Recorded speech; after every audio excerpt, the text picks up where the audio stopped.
And okay, so many people around me actually, in fact, and some diabetic patient, they will start to avoid food that are sweet, okay? But sometimes they still cannot control their blood sugar level.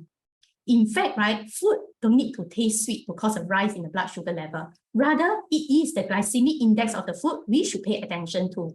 So let's take a look at what is this glycemic index. So in short, I call it the GI. So later on, you will keep hearing from me GI. Okay, so it means glycemic index. All right, so GI is actually an indicator on how quickly the body can digest a particular food and convert it to blood sugar. So the lower the GI, all right, the slower the food causes a rise in the blood sugar level and the healthier it is. Okay, so food that has greater than 70 are considered to be high GI food.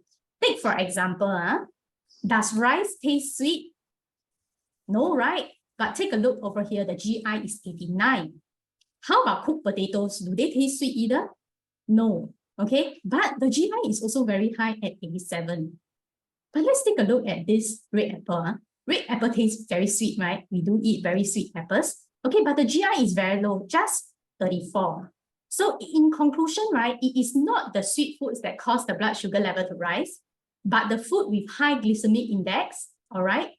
Okay, so diabetic patients should really choose a low GI diet over unsweetened foods. Okay, but talking about sugar, right? Actually, there are many different types of sugar as well, and they have different GI levels too. So take a look at glucose. Okay, it has a highest, okay, at 100. So we should really avoid it because it really immediately raises our blood sugar level. Okay, and then there is sucrose, that is a GI of 65, and then lactose 46. What about fructose? Okay, fructose has a GI of 19, which is very low, meaning to say that, fructose does not cause a person's blood sugar level to rise immediately. So friends out there who like to eat desserts, you can consider using fructose to make them instead. Okay, so maybe sometimes you may hear some reports, talking about, hey, fructose has high GI, but why is it so? Okay, so this is the answer. Okay, because in the market, there are many beverages in the market have added this thing called the fructose corn syrup. Although it has fructose, but it is not pure fructose. And this is actually one of the cheapest sweetener.